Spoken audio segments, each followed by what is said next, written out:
오늘 말씀은 출애굽기 맨 마지막 장인 40장에 나오는 말씀입니다. 어떤 종류의 글도 작가는 마지막 순간에 가장 중요한 이야기를 하곤 합니다. 혹은 영화나 드라마 같은 것들을 보면 마지막 그 순간에 대반전의 이야기가 숨어 있기도 합니다.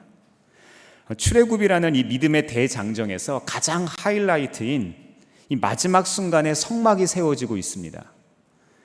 문맥을 잘 살펴보면 이 출애굽 사건의 핵심인 성막이 세워지는 것과 우리의 인생이 어떠한 연관이 있는 것처럼 보입니다. 하나님께서는 구름을 통해서 자신이 성막의 임재에 계심을 나타내셨고, 온 이스라엘 백성은 구름 기둥과 불 기둥을 따라서 하나님과 함께하는 가나안 여정을 시작하고 있습니다. 이것이 구약에 이어서 신약으로 넘어왔을 때에는 우리가 각자 한 사람이 하나님의 성전으로서 살아가는 모습을 보이는데요. 그렇다면 하나님의 임재를 우리 안에 소유하고 하나님의 자녀로서 우리가 일생을 살아가는 그 믿음의 여정, 이것이 아주 중요하다는 것이죠. 그것이 오늘 본문 말씀과 아주 긴밀한 연관이 있다는 것입니다. 이러한 과정을 통해서 우리에게 주시는 어떤 교훈과 적용이 있는지, 이 믿음의 여정이라는 주제를 가지고 오늘 말씀을 나누고자 합니다.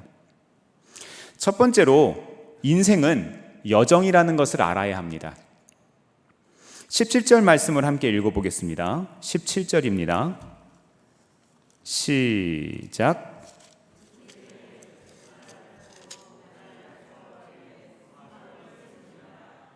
아멘. 네, 좋습니다. 모세가 하나님의 명령을 따라서 성막을 세웠습니다. 이것은 끝이 아닌 시작이었습니다. 이 명령대로 했다, 이 과거로 끝난 겁니다. 그런데 이 성막이 세워진 것으로 끝나는 것이 아니라 성막이 세워진 이유를 우리는 알아야겠죠. 성막을 완성하고 나서부터 하나님을 예배하고 그분과 동행하는 본격적인 신앙의 여정이 시작되었다는 겁니다. 우리의 삶도 마찬가지입니다. 우리가 교회에 나오고 우리가 인격적으로 예수님을 경험하고 우리가 한때 예수님께 우리의 삶을 드리기로 결단했었던 그 순간만이 우리의 신앙의 끝이 아니라 그 순간부터 우리의 신앙의 여정이 시작이 된다는 겁니다. 믿음의 종착지가 아니라는 겁니다. 우리의 구원이 이미 완전하게 이루어진 것이 아니라 우리는 마치 철로역정처럼 믿음의 여정을 통하여서 우리는 구원의 삶을 완성해 가는 겁니다. 이스라엘 백성들도 마찬가지였습니다. 하나님과 함께하는 광야 여행이 이제 시작되었습니다. 믿는 순간부터 우리는 하나님의 인도를 따르고 그분의 명령에 순종하고 그분의 성품을 닮아가는 긴 여정에 이 인생이라고 하는 큰 틀 안에서 우리는 여정을 시작하는 겁니다. 사실 제가 큰 틀이라고 말씀드렸는데 사실은 이것이 영원이라고 하는 관점에 의하면 그렇게 큰 틀도 아닙니다. 장수한다고 하면 몇 년 정도 사는 것이 장수라고 할까요? 제가 우리 예전에 일속 어르신들께 여쭤봤더니 한 90 넘으면은 90살 넘게 사시면 장수라고 말씀을 하시더라고요. 근데 요즘에는 보통 100세 시대라고 해서 보험도 100세짜리를 가입을 합니다. 예, 맞습니다. 100세 정도 사시면 굉장히 장수하셨다, 이런 분들이 돌아가시면 호상이다, 이런 말을 또 많이 합니다. 예, 그렇죠. 그런데 영원이라고 하는 관점에서 100년이라는 걸 한번 생각을 해보시죠. 얼마나 짧은 순간일까요? 점도 되지 않는 순간일 겁니다. 사실 우리는 하나님의 나라에 천국에 가든 아니면 지옥에 가든 우리는 영원의 관점에서 영원히 살아가는 존재입니다.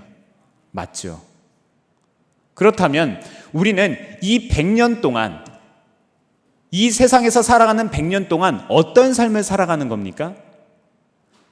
오늘 본문 문맥에 의하면 하나님과 동행하는 법을 배워가는 것을 이 100년이라는 시간 동안 우리는 터득하는 겁니다. 그것이 어떤 것이고 어떤 의미가 있고 어떻게 해야 되는 것인 우리가 그것을 알아간다는 것이죠.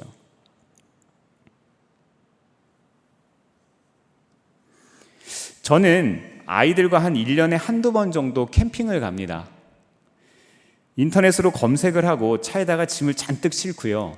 산 좋고 물 좋은 곳으로 가면 참 기분이 그렇게 좋을 수가 없습니다. 미리 검색을 할 때 이 캠핑장의 자리도 어떤 자리가 제일 좋은 자리인지를 검색을 열심히 해서 다른 사람 후기도 찾아보고 그곳에 제가 하기도 합니다. 제 경험에 미뤄 봤을 때 너무 물가에 가까운 데는 또 안 좋더라고요. 습기가 많을 뿐더러 이 냇가든 강이든 흐르는 소리가 너무 시끄러워서 싫어요. 그래서 거기서 조금 벗어난 곳, 또 화장실이 너무 가까워도 안 좋아요. 편리한 것 같지만 사람들이 들락날락거리니까 오히려 그것이 시끄럽고 불편합니다. 그래서 제 나름대로 생각하는 좋은, 목 좋은 곳에다가 자리를 잡고 이제 텐트를 치고 음식을 먹고 또 이제 영화도 보다 보면은 아이들하고 그렇게 좋을 수가 없습니다. 작년 여름 휴가 때 일입니다. 강원도 대관령 국립공원에 있는 캠핑장이 하나 있어요.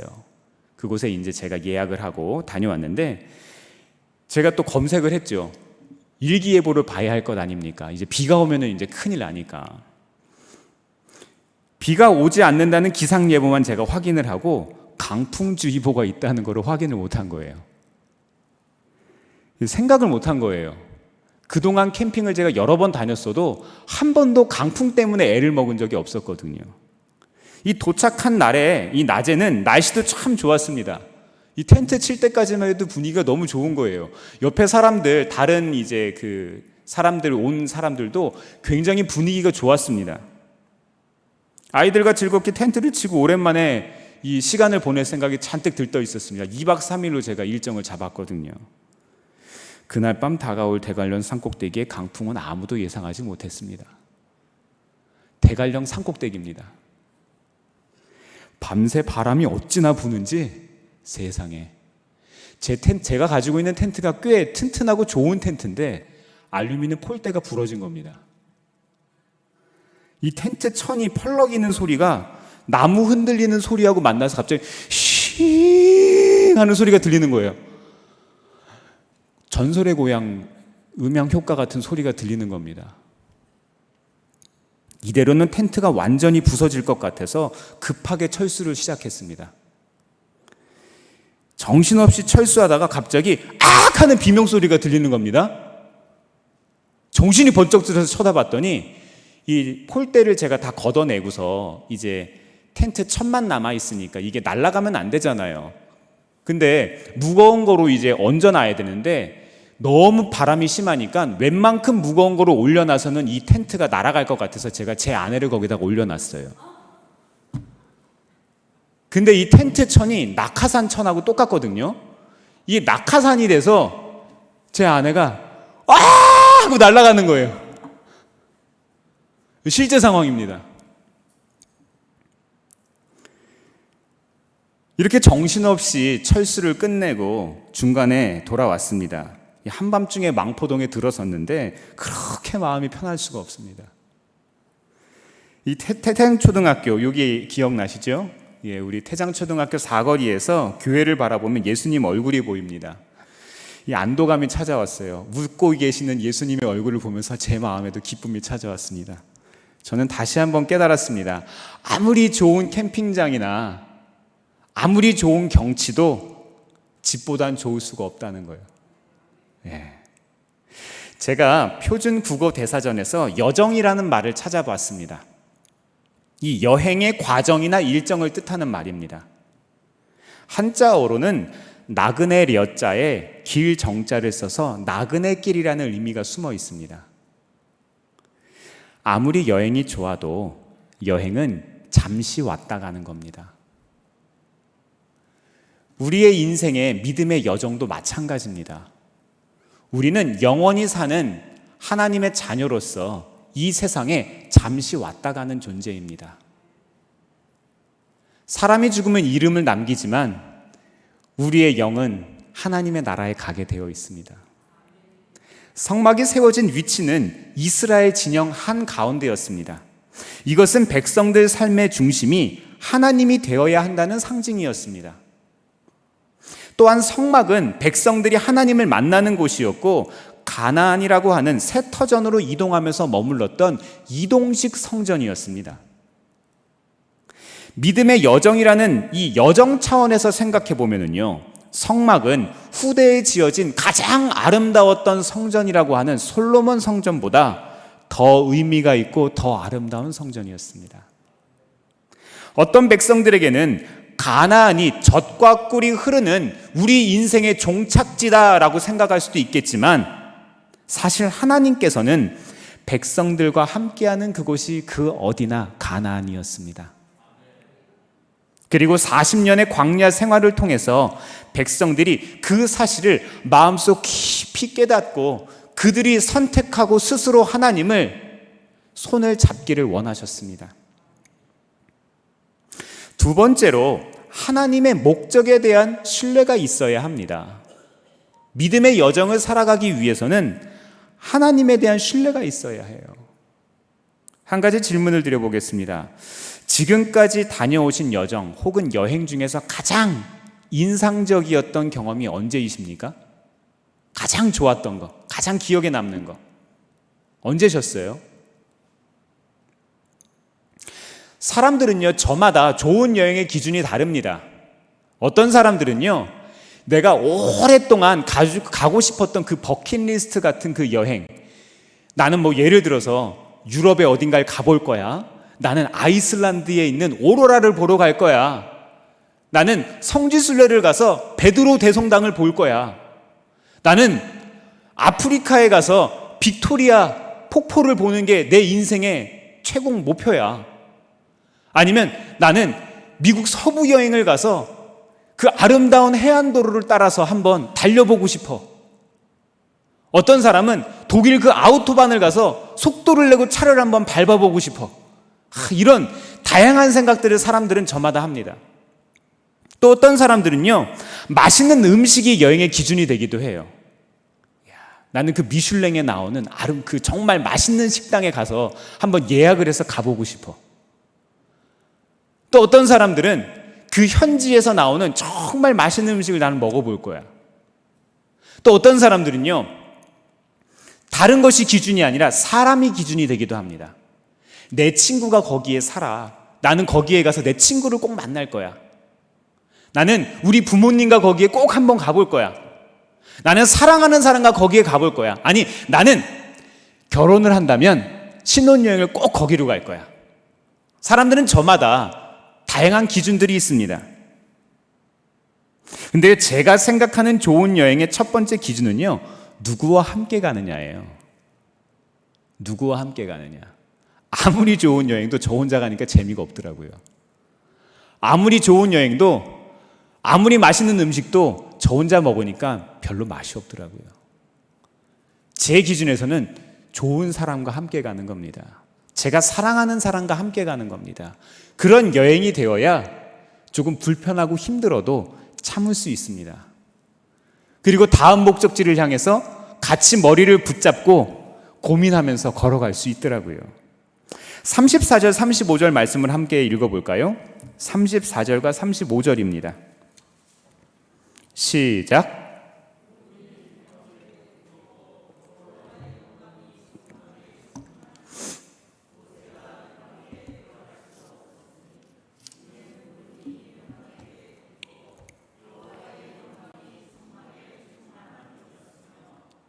아멘. 이스라엘 진영 한가운데 성막이 세워지자 하나님의 영광이 구름으로 임했습니다. 온 우주의 창조자가 자신을 낮추어서 성막이라고 하는 작은 공간에 머물러서 언약 백성과 함께 하신 겁니다. 요즘에 강아지들 정말 많이 키우시죠. 고양이들도 많이 키우시죠. 저도요, 여기 극동 아파트의 그 놀이터에 어떤 강아지 한 마리가 자주 나오는데 그 강아지가 너무 귀여워요. 다리가 짧고 허리가 긴 강아지 종이 하나 있는데요, 너무 귀여울 수가 없습니다. 그런데 우리가 강아지가 아무리 좋아도 개밥은 안 먹죠. 그쵸? 저마다 여기에 계시는 분들 중에서도 이 반려견들 우리 가족이라고 생각하시잖아요. 그쵸? 근데 개밥은 안 먹습니다. 제가 전에 사역했던 교회 한 권사님은 한동안 교회를 못 나오셨어요.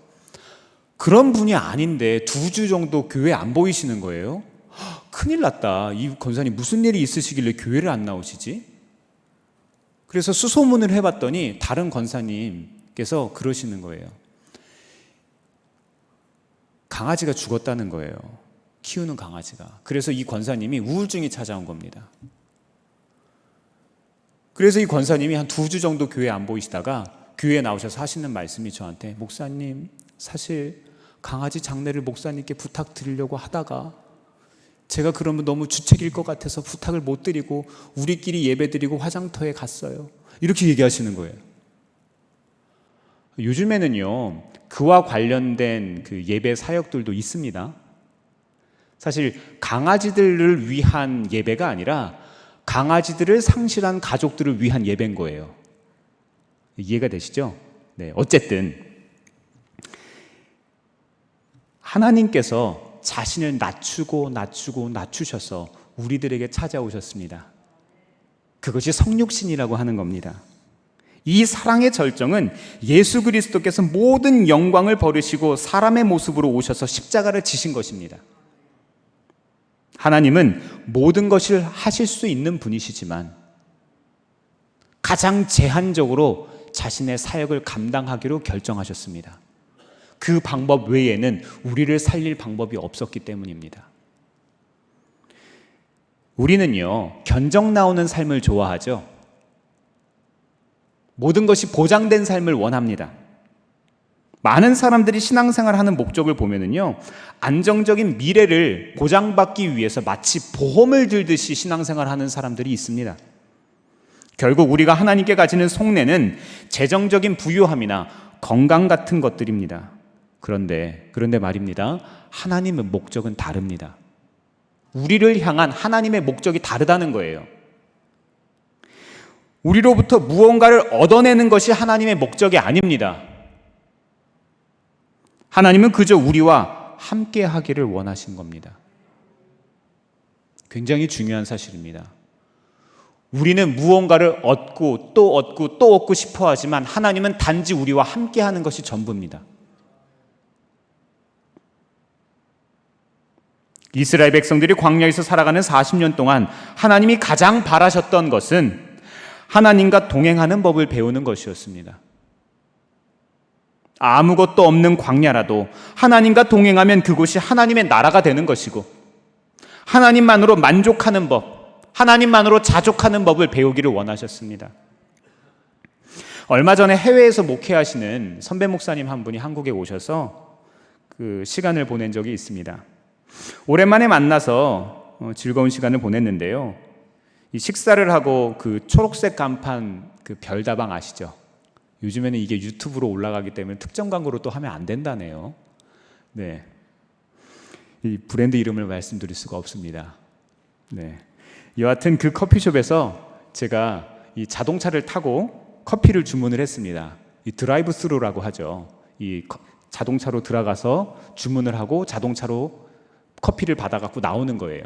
이 매장에서 먹으면 조금 불편하기 때문에, 코로나 때문에 자유롭게 차에서 마시면서 얘기를 하려고. 근데 결제를 제 차로 한 거예요. 어떻게 하냐고요?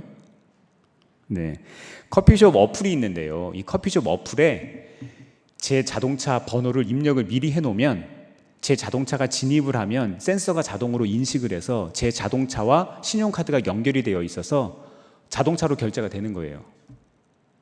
이 목사님이 그걸 보더니 놀래 하시는 거예요. 이게 되냐고, 이거 어떻게 하는 거냐고.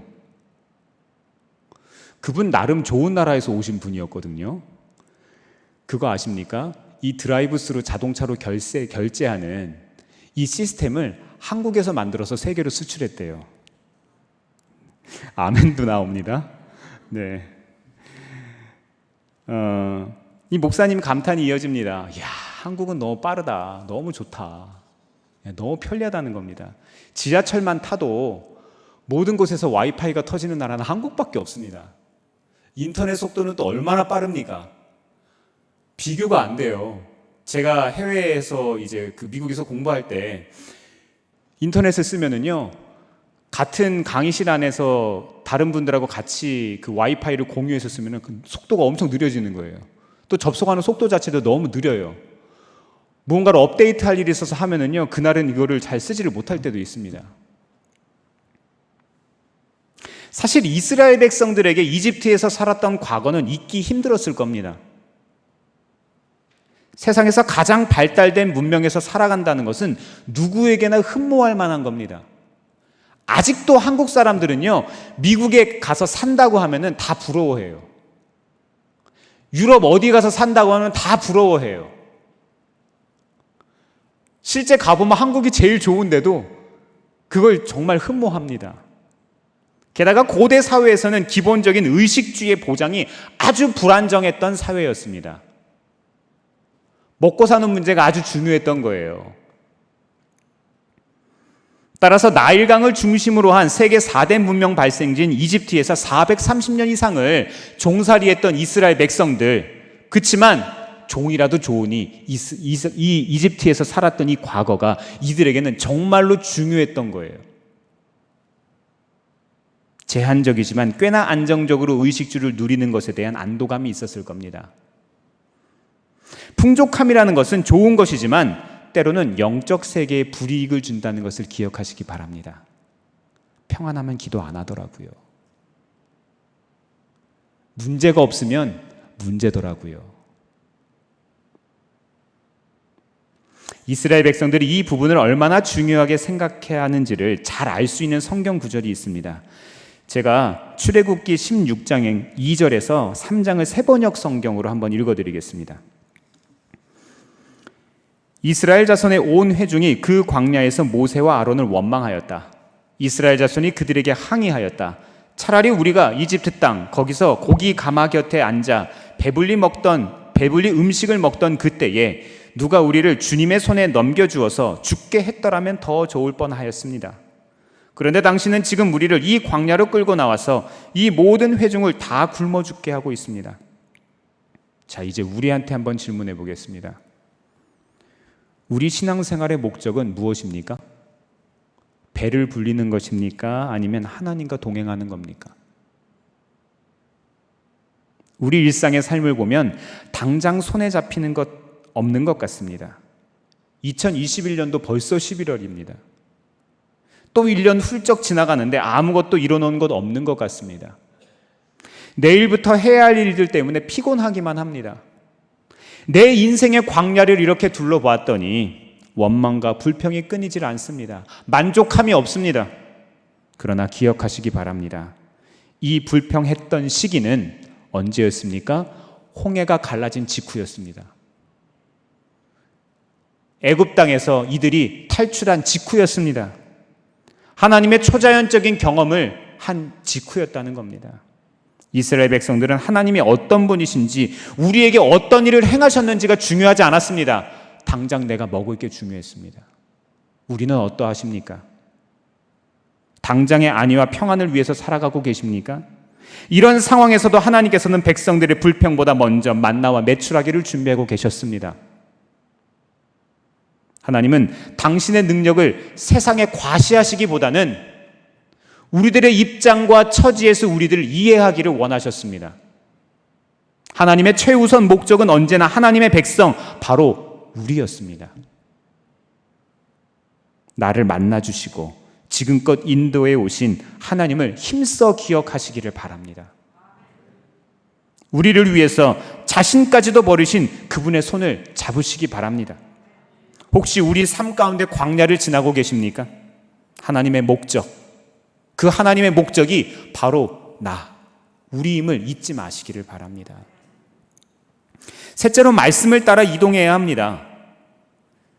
36절과 37절 말씀을 함께 읽어보겠습니다.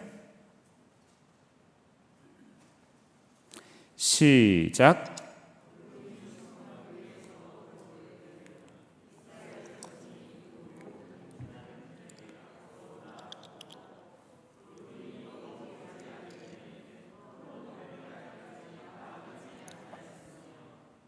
아멘. 이스라엘 백성은 항상 그 성막 위에 있는 구름을 살펴야 했습니다. 구름이 움직이면 모든 것을 멈추고 구름이 이동하면 그들도 이동해야만 했습니다. 하나님께서 그들을 인도하시는 방식이었죠. 성도의 인생 여정도 같습니다. 우리의 삶이 하나님의 인도와 보호를 따라 사는 것이기 때문에 매일 그분의 뜻을 확인하는 작업이 필요합니다. 말씀을 묵상하고 기도하는 것이 하나님의 뜻을 살피는 겁니다. 바쁜 삶을 잠시 멈추고 하나님이 이끄시는 길로 걸어가고 있는지 점검해 봐야 합니다. 예수님은 우리에게 말씀하셨습니다. 나는 길이요 진리요 생명이다. 네, 속도보다 중요한 건 방향입니다. 하나님은 구름 기둥과 불 기둥으로 이스라엘과 함께 하셨습니다. 낮에는 뜨거운 햇빛을 가려주시고 밤에는 차가운 기운을 막아주시며 광야길을 인도해 주셨습니다. 우리 인생도 살아가다 보면 광야처럼 막막하고 두려울 때가 있습니다. 요즘에는 일기예보를 스마트폰으로 쉽게 확인하곤 합니다. 그런데 제가 어렸을 때만 해도요, 일기예보는 9시 뉴스를 봐야만 알았어요. 아니면 그 다음날 신문을 봐야만 알았습니다. 그리고 또 일기예보를 봐도 틀리는 경우가 많아서 소풍을 앞두고 마음을 졸였던 그런 기억도 있습니다. 그러나 하나님의 인도하심은 완전합니다. 우리가 알아채지 못해도 하나님은 뜨거운 기운을 막고 계시고 우리보다 앞서 우리의 길을 예비하고 계십니다.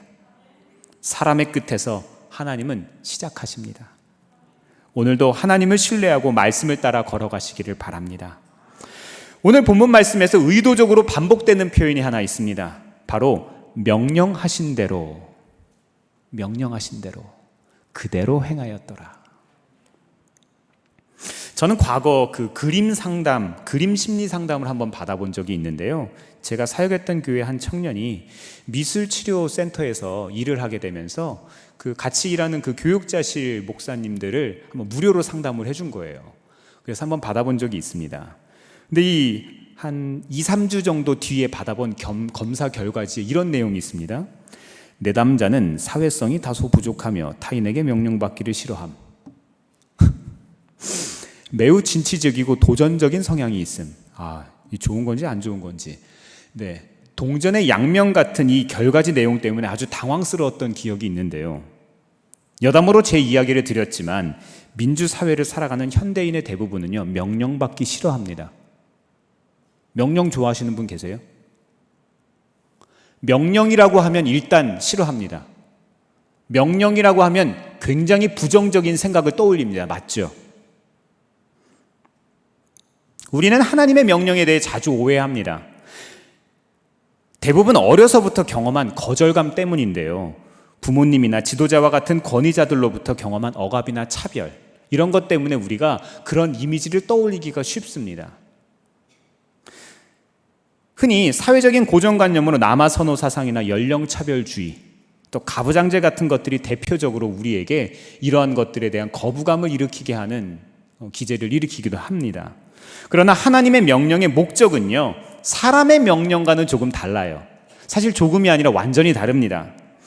우리가 알고 있는 세상의 모든 계약은요, 대가를 치러야만 하는 것이고 강자를 위한 약속들입니다. 맞죠? 생각해 보세요. 강자를 위한 거예요. 혹은 금전적인 이득이나 어떤 이익을 얻어내기 위한 것이 계약입니다. 언약이죠. 하지만 성경의 약속은 절대자이신 하나님이 절대적인 약자인 사람을 위한 계약인 거예요. 하나님의 명령은 언제나 우리만을 위한 것입니다. 말씀을 묵상해 보시기 바랍니다. 성경의 모든 약속은 하나님께 완전히 불공평한 약속들로 가득 차 있습니다. 흔히 우리가 알고 있는 십계명도요, 10가지만 지키면 내 백성이라고 인정해 주겠다는 거예요. 놀랍지 않습니까? 10가지를 지키지 않으면 죽여버리겠다가 아니라 10가지만 지키면 내 아들과 내 딸로 인정해 주겠다는 거예요.